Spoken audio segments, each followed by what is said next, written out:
Jeremiah chapter 28 and verse 8. The prophets that have been before me and before thee of old prophesied both against many countries, against great kingdoms of war and of evil and of pestilence.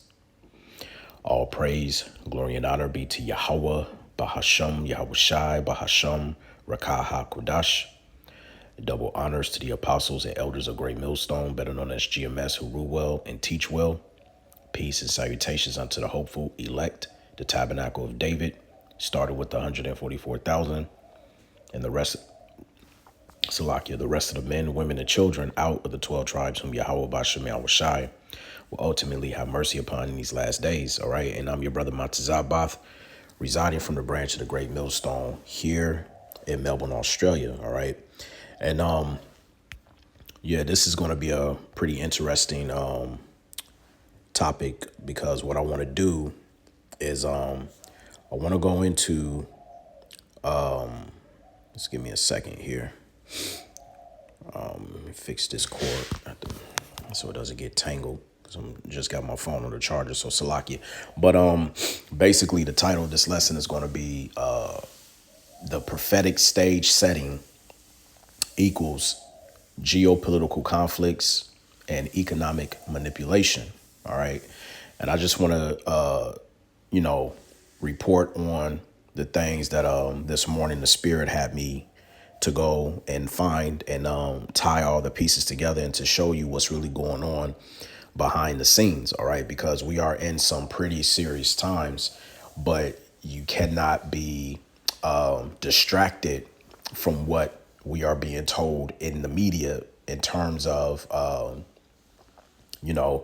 weapons of war or Ukrainian, nuclear power plants and this, that, and the third, right?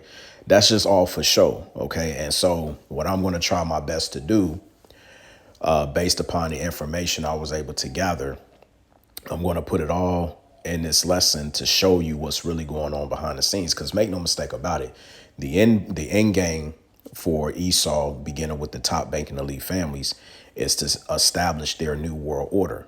Okay. And to chip every single individual. And you're going to see what's going on behind the scenes to put all of this together. Right. And potentially why the war is happening over there in the Gulf. Now, this is from Al Jazeera. It says, U.S. says it caused dollar shortage to trigger Iran protests. What that means, right? Now, we need to go back to January, all right, when all of this took place.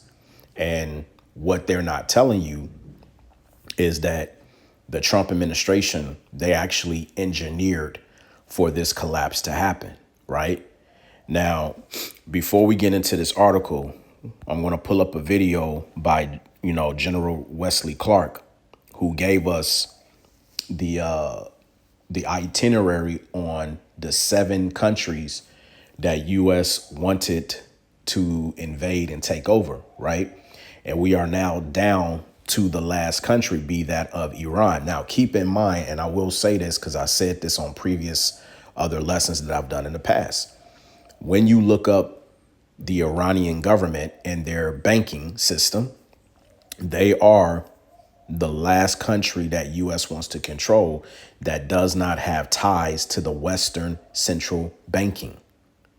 OK, they do not have any ties to the central bankings of the West. And so what the elites are trying to do is that if they can manipulate their economy through their real money exchange, which they've done, and I'm going to show you going back to the article, they then can take over by ending their current regime, which is why they unalived the Ayatollah, okay, Khamenei, if I pronounce his name correctly, right? And by them establishing a new leader, okay, a new puppet into office, they can manipulate and bring in the changes that they want to bring in to pretty much control that part of the region for what they are about to set up. Okay, now let's go into this video real quickly just to brush up your memory.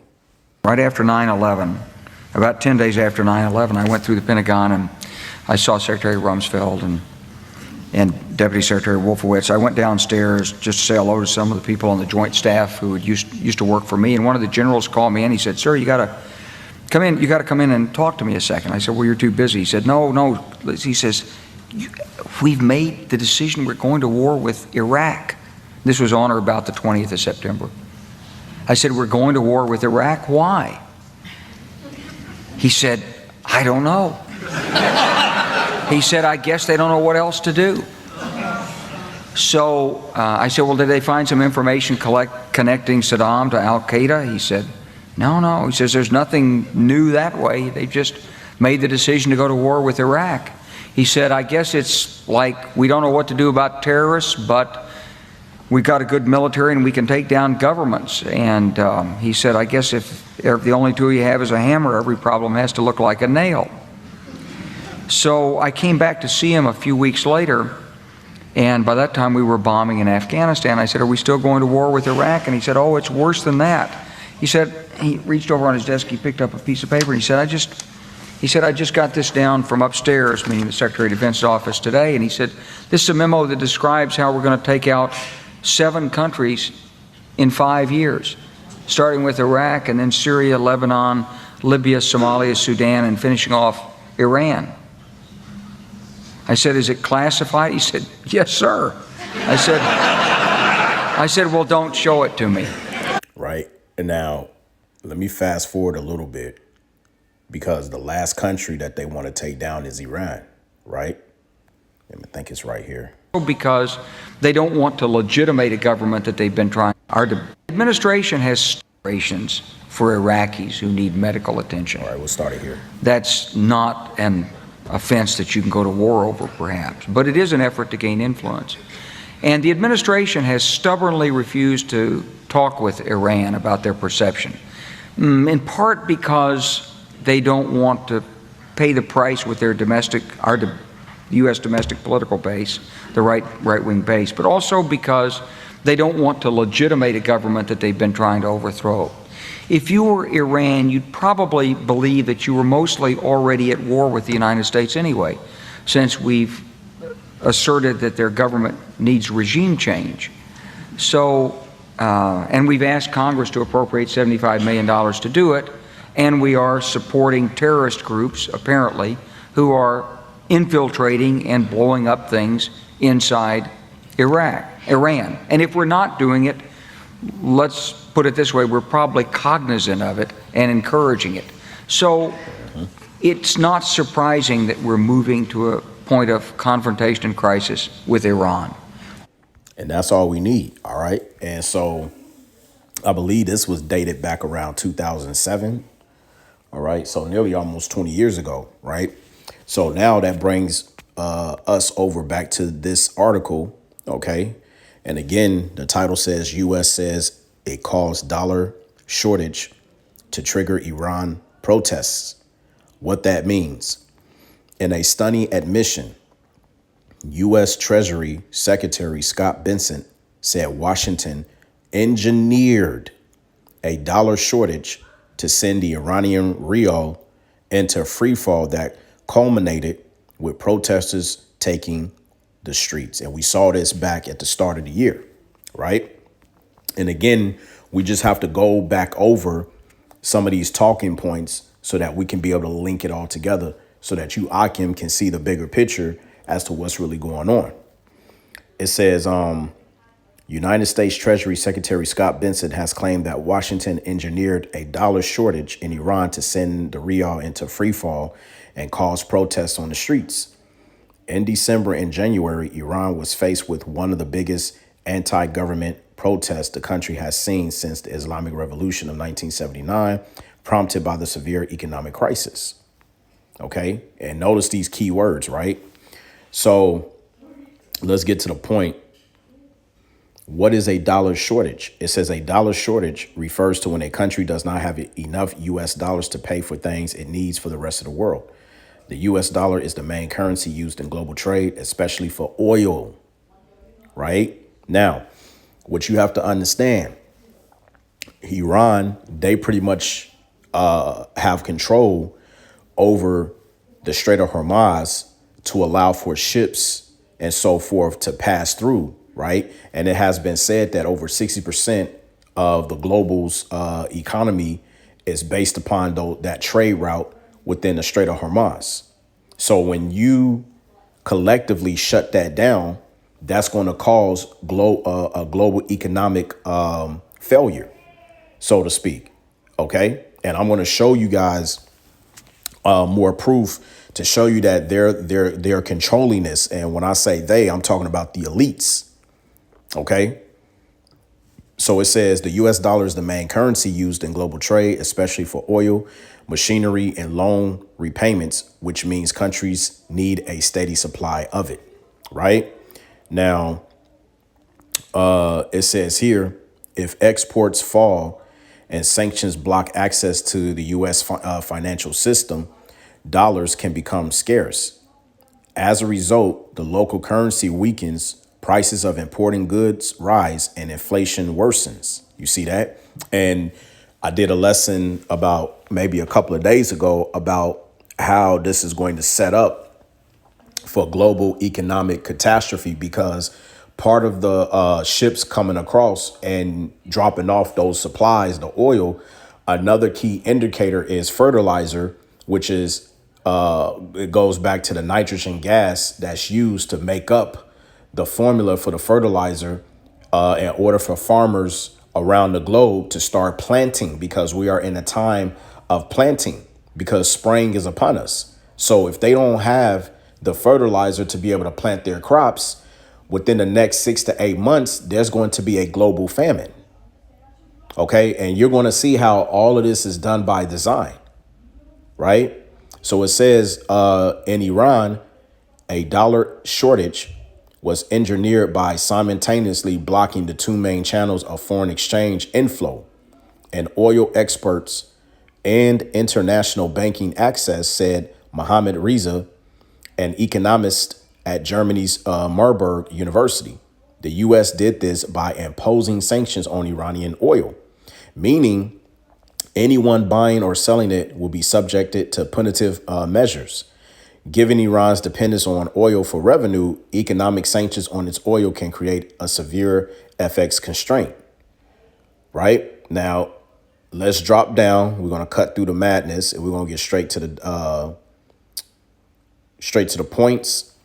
What effect did the dollar shortage have in Iran? It says in January, the Iranian rial was trading at 1.5 million to the dollar, a sharp decline from about 700,000 a year earlier in January 2025 and about 900,000 in mid 2025. The plummeting currency triggered steep inflation, with food prices an average age of 72% higher than last year. Right now, when you come down here, this is the part we want. What is the U.S.'s end game here, and will it succeed? Benson's admission that Washington deliberately created a dollar shortage signals the U.S.'s shift towards a total economic warfare narrative.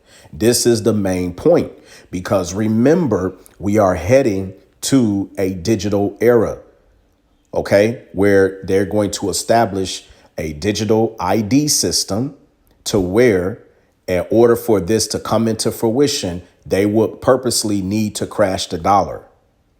OK, and this is the reason why when it says total economic warfare, Iran, when you come over here, let's go to my End Time Headlines app. OK, this just came out today. It says defiant Iranian leader, OK, taunts Trump from the streets. Iranians march while bombs fall around them and vow to cripple global economy. So this is going to have an effect on the global economy. And this is what the elites are pushing for. They know exactly what it is that they're doing. Right. This is not, and this is why you have to read between the lines. You see what I'm saying? Because in the media, they only going to spin it one way. They only going to show you one way. Right. But see, the water Yahweh Bashem Al Rashad, that we have the eye salve to put the puzzle pieces together so that we can break these things down to you and really show you what's going on behind closed doors and relate it to the prophecies. Okay. So they know by forcing Iran's hand that this could potentially set up a catastrophe to crush the U.S. economy because you have to trade by what's known as the petrodollar. You see? Now, coming back to the article, it says this economic statecraft, no shots fired, Benson said at the WEF in Davos last month, okay, which is also key, which is where they go every year to meet up, to sit down and talk about their plans, right? It says this admission may complicate the U.S. diplomatic standing as it confirms the humanitarian channels for food and medicine are often rendered useless if the entire banking system is being targeted for collapse.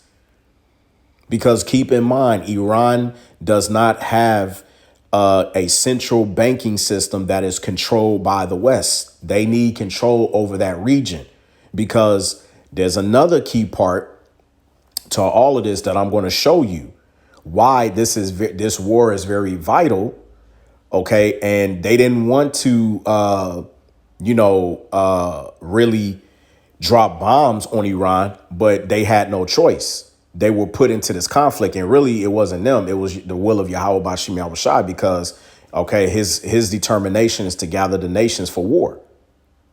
So this had to play out the way that it had to play out because we're at the end. Right.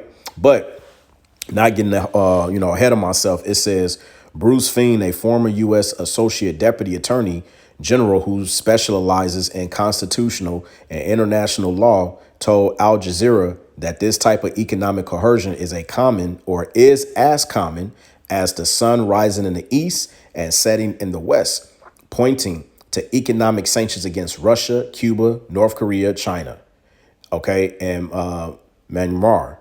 However, unlike in other cases where the U.S. has applied economic pressure, Farzangan said Iran's case is a unique experiment due to the duration and intensity of pressure.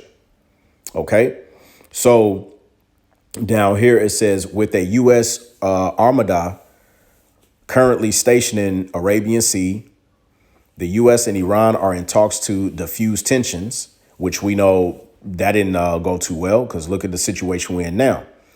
The U.S. wants three key things from Iran: to stop enriching uranium, right, as part of its nuclear program, to get rid of ballistic missiles, and to stop arming non-state actors in the region. That's what is being displayed on paper.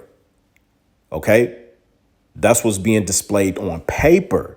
But now we're going to pull back the veil and we're going to show you what's actually going on behind the scenes. Now, we're going to come to our second video right here, Solary Report with Catherine Austin Fitz. Crisis. Right? Let me take this back. This is potentially the biggest Iran story nobody is talking about. The global insurance market may be heading toward a systemic crisis. Lloyd's by itself, just Lloyd's, underwrites 40% of the world's marine cargo. It is no coincidence that MI6 headquarters sits directly across the Thames from the IMO HQ, the world's maritime regulator, and a short distance from Lloyd's itself. So you got that MI6 right across from Lloyd's.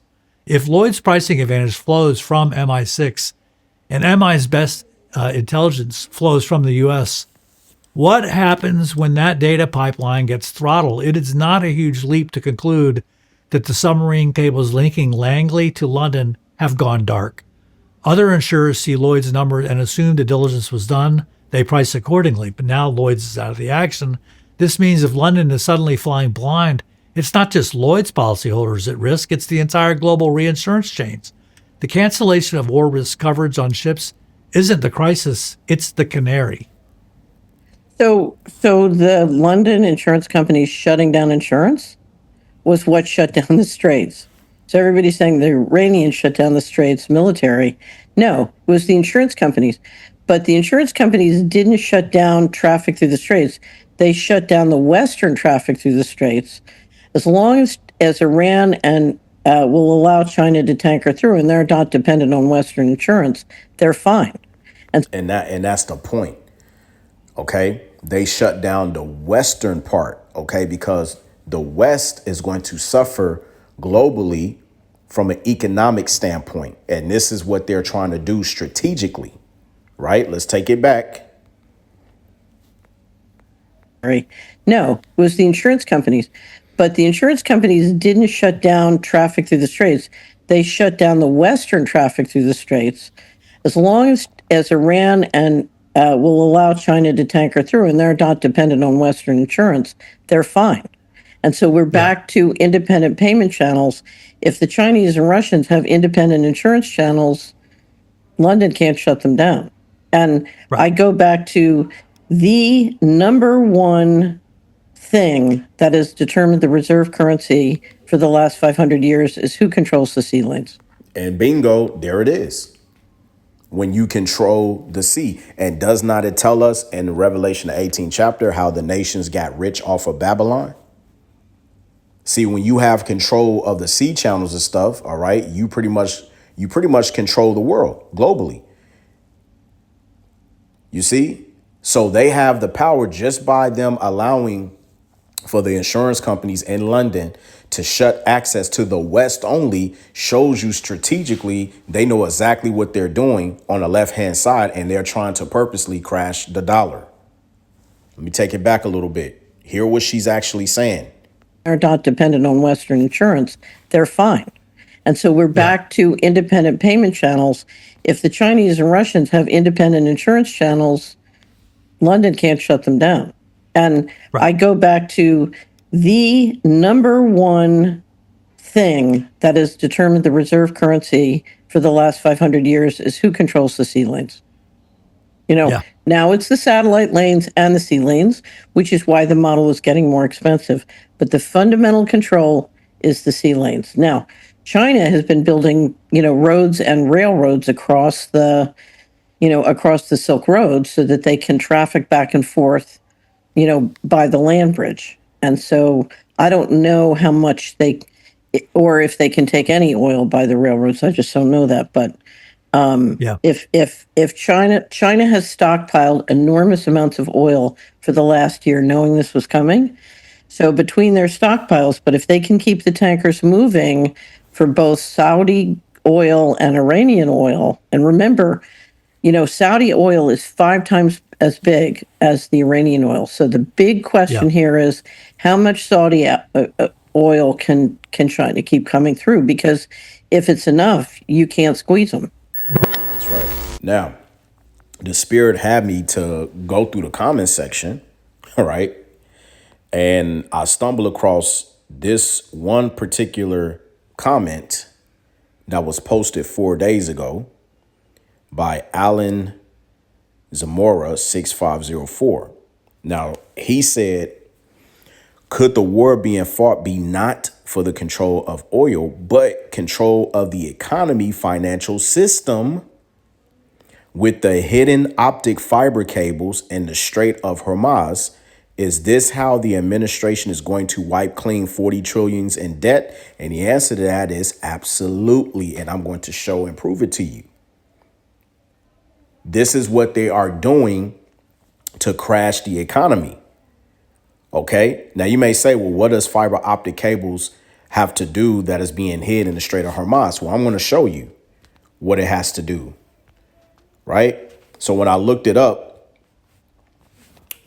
this is from Bloomberg.com technology. It says work on massive meta cable project in Persian Gulf stalled by Iran war. Now they show you a map. I'm going to show the map first. This is how it looks, right? So this is the little blue line is where they are installing the cable. And then over here where United Arab Emirates, right around there is where the traffic is, where the Strait of Hormuz is going. OK, which the insurance companies, they have shut down. Only they've shut down the west portion to not enter or travel through. So I did some research and this is what I ended up typing in. Why was there a plan to plant fiber optic cables in the Strait of Hormuz? And this is what it said. It says Gulf nations led by Ooredoo Group and partners are installing massive subsea fiber optic cables such as fiber in Gulf or FIG, listen closely, to transform the region into a global data hub, boost artificial intelligence, AI infrastructure, and secure critical communication routes that are currently vulnerable to geopolitical disruption in the Red Sea and the Strait of Hormuz. And do we not see the geopolitical disruption right now going through this war exchange between the U.S., Israel, and Iran? Yes, we do. Now, when you drop down where it says what the cables will be used for, let's have a quick read through this. It says enhancing regional data demand, providing necessary infrastructure for AI applications, cloud computing, massive data flow between Asia and Europe. Because remember, this is going to be a global thing. Okay, as the scripture says, let's get that in Revelation 3:10. It says, because thou hast kept the word of my patience, I also will keep thee from the hour of temptation, which shall come upon all the world to try them that dwell upon the earth. And when you pick out that word world in the Greek,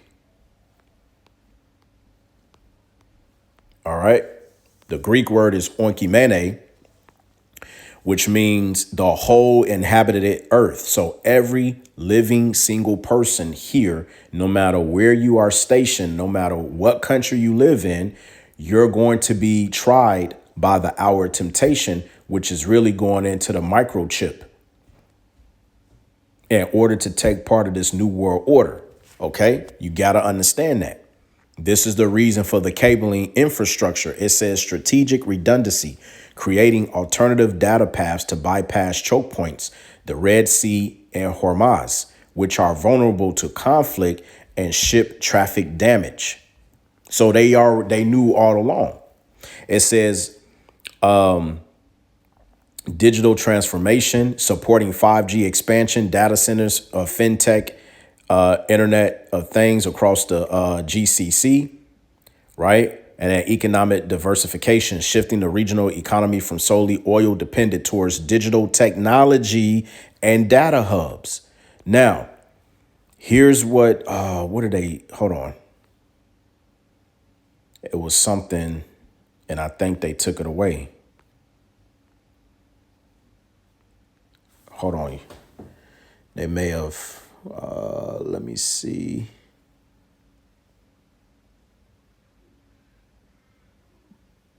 Because I had a, no, I think they changed it. They had a 20, hold on, let me type this in again. Let me see if they'll bring it up. Let me see if they bring it up.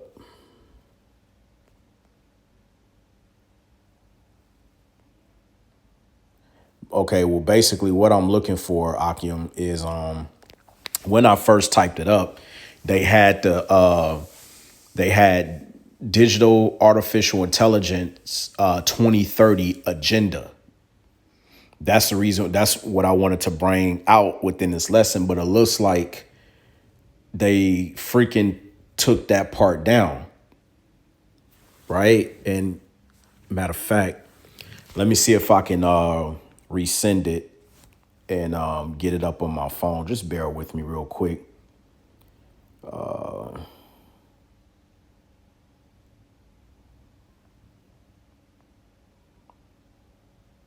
Because that one was I think they took it down, man. It's all good. Because that right there was important. But I'm trying to see if I can airdrop it really quickly so it can come up.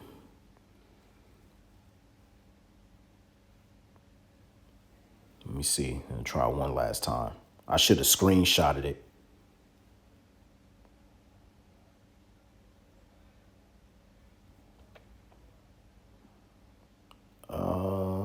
me see. It's not coming up.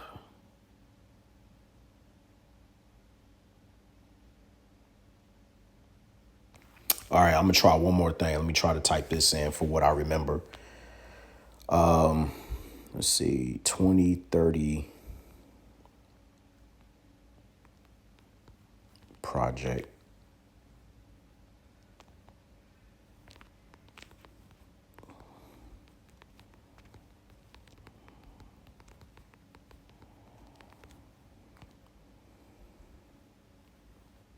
Okay, here it is right here. All right.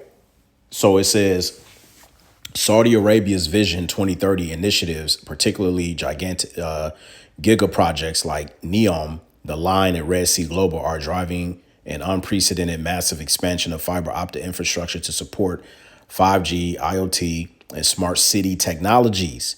Key investments focus on high capacity networks with over 1 trillion allocated for development through 2030, transforming the nation into a global tech hub. Because in order for them to get everybody on board and for them to crash the dollar, all systems have to be ready. You see what I'm saying? So this is what they're pretty much planning to do. Okay. And when you go really into it, the key objectives and drivers, it says economic diversification, the shift away from oil dependency is supported by building a world-class digital economy that attracts foreign investment and fosters innovation. Okay.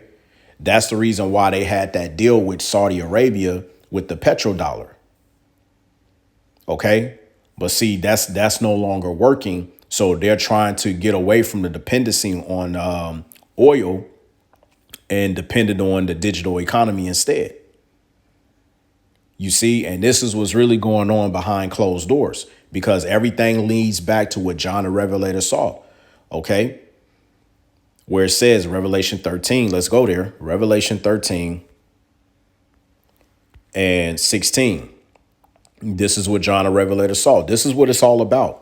And he causeth all, both small and great, rich and poor, free and bond, to receive a mark in their right hand or in their foreheads, and that no man might buy or sell, save he that had the mark or the name of the beast or the number of his name. See, when you put everything through a digital concept, it's easy for you to have control over all the board, rather than you having oil dependency like right now. With Iran being able to control, their reserves or whatever, they can still distribute to, like what Catherine Austin Fitz said, with China, Russia, whoever else has a back end deal. Whereas the West, they can be cut off from that, but other nations, they can still receive whatever it is that they receive on a back end deal. You see what I'm saying? You have to see how it all comes together, right? Verse 18, here is wisdom. Let him that have understanding count the number of the beast, for it is the number of a man, and his number is 603 And that leads right into the chip, dealing with a badge of servitude. Okay. It says smart city development. The kingdom plans to establish at least 12 smart cities relying on AI, IoT, and high-speed data transmission for management, with a projected 11.9% CAGR in the optical sensors market by 2030. Digital inclusion, expanding fiber networks to remote and undeserved areas to ensure widespread access to digital services, because everybody has to be online. When they put that chip in you, okay, no matter if you're in rural areas or whatever the case may be, okay, they're going to connect you through to the system. 5G, 6G infrastructure, fiber optic cable is considered the critical backhaul for 5G and future 6G networks. So this is what it's really about at the end of the day. Okay. This is what it's really about. So as I begin to close this off, let's get a few precepts, because again, this is part of the prophetic stage setting, geopolitical conflicts, and economic manipulation. And that's what I've titled the lesson. And I want to get Joel 3 and 9 and 10. It says, proclaim ye this among the Gentiles, prepare war, wake up the mighty men, Let all the men of war draw near, and let them come up, and beat your plowshares into swords, and your pruning hooks into spears, and let the weak say, I am strong. Okay. So the nations are being stirred up for global conflict. That's the whole reason why that whole ordeal going all the way back between December and January with the protests, because the U.S. strategically engineered the dollar shortage in Iran, because they wanted to just deal with Iran that way and thought that, you know what, we're just going to, set this up, weaken their economy to try to force a regime change or whatever. But then Bibi Netanyahu, what did he do? He forced their hands, and so caused Trump to go ahead and just, pretty much escalate into a full blown out war. Right. And the reason being is because time is running out for them. Right. That's essentially what it is.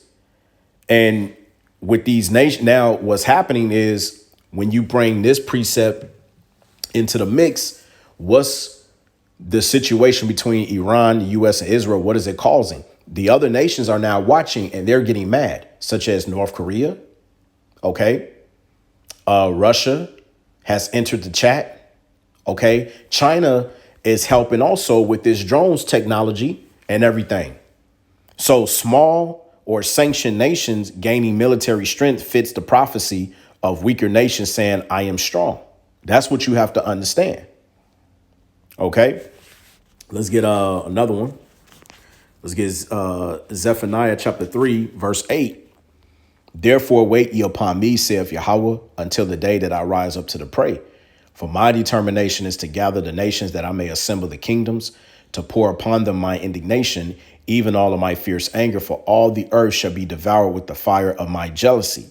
So Yahweh is gathering all the nations for the final judgment, which culminates the war of Armageddon, which means the mountain of troops. OK. And this is what we are preparing for. And this is what we're telling you. OK. Prophecy is important. Right. And I'll mention Revelation 18, because remember, Catherine said that the person who controls the seaports and everything really runs the world. And it's true. This is Revelation 18.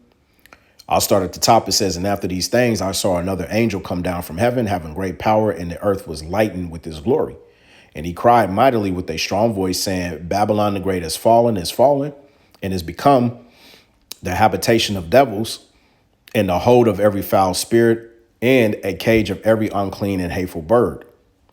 For all the nations have drunk of the wine of the wrath of her fornication, and the kings of the earth have committed fornication with her, and the merchants of the earth are waxed rich through the abundance of her delicacies.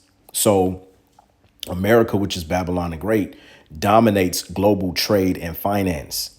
OK, making what? Merchants rich through its system. OK. And this is what you have to understand. So it's no coincidence why the insurance companies over there in London, they pretty much shut down the West. And this is causing a global catastrophe through the economy. All right, let's drop down. Verse 10, standing afar off for the fear of her torment, saying, at last, that great city Babylon, that mighty city, for in 1 hour is thy judgment come, and the merchants of the earth shall weep and mourn over her, for no man buyeth their merchandise anymore. So a sudden, economic collapse happens when Babylon is destroyed, okay, which is going to cause devastation within this global trade. All right. Yeah, you got to understand that. Let's go from there to Habakkuk 2, verses 6 and 7. Shall not all these take up a parable against him, and a taunting proverb against him, and say, woe to him that increaseth that which is not his? How long? And to him that ladeth himself with thick clay. Okay. And thick clay equals massive debt. Right. Which, again, going back to the comment from Allen, let me read it again. He said, could the war being fought be not for the control of oil, but control of the economy financial system with the hidden optic fiber cables in the Strait of Hormuz? Is this how the administration is going to wipe clean $40 trillion dollars in debt? You damn skip it. And it looks that way when you put all the pieces together. So America's debt-based financial system eventually turns against it. You see what I'm saying? You have to see it for what it is. Right? Let me get another one, Revelation 17:16, because this is what this is also going to lead to. It says, "And the 10 horns which thou sawest upon the beast," which represents NATO and the EU, "these shall hate the whore, which is Babylon and Great America, and shall make her desolate and naked, and shall eat her flesh and burn her with fire." So the nations that once supported America, Babylon the Great, eventually they're going to turn against it, leading to its destruction. And you're starting to already see the hostility between other nations like the UK, France. They are not in agreement with the way how the Trump administration is conducting businesses on an international level. Right?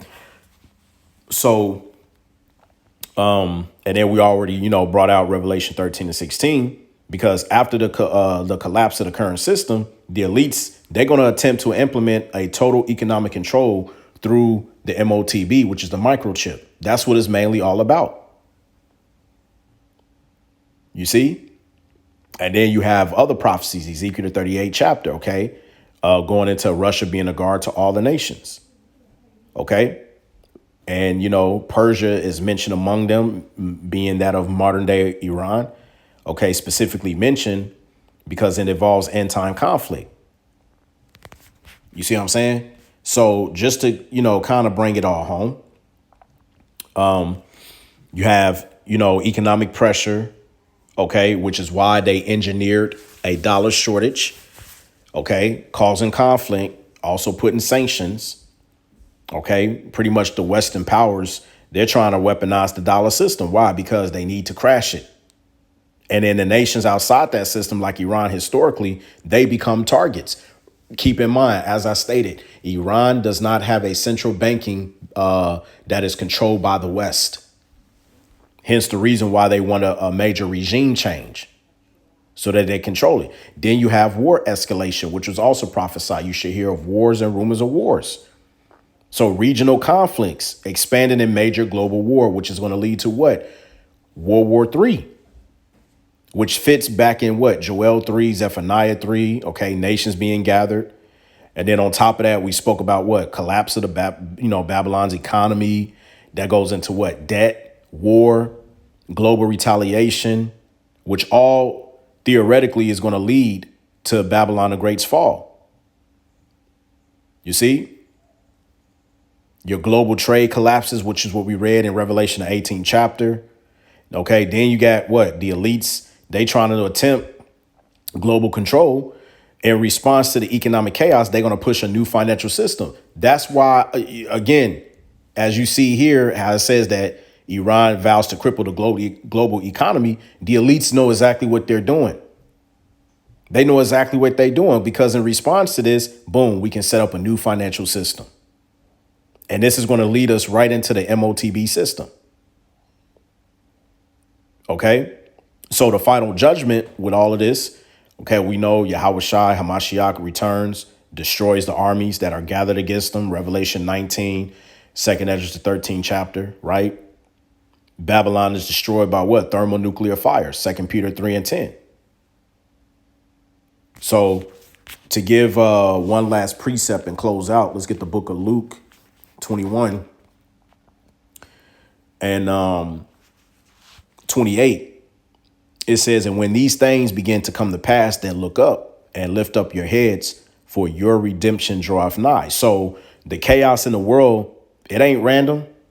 It's a sign that the kingdom of Yahweh Ba'Shem Yahushai is approaching. And we understand that through the spirit and power of Yahweh Ba'Shem Yahushai. But everybody else that don't understand that, and that's with outside of this wisdom, knowledge, and understanding, you're going to get got. Okay.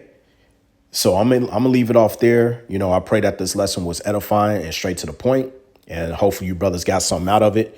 And I want to give all praise, glory, and honor be to Yahweh, Ba'Shem Yahweh Shai, Ba'Hashem Rachaha Kwadash.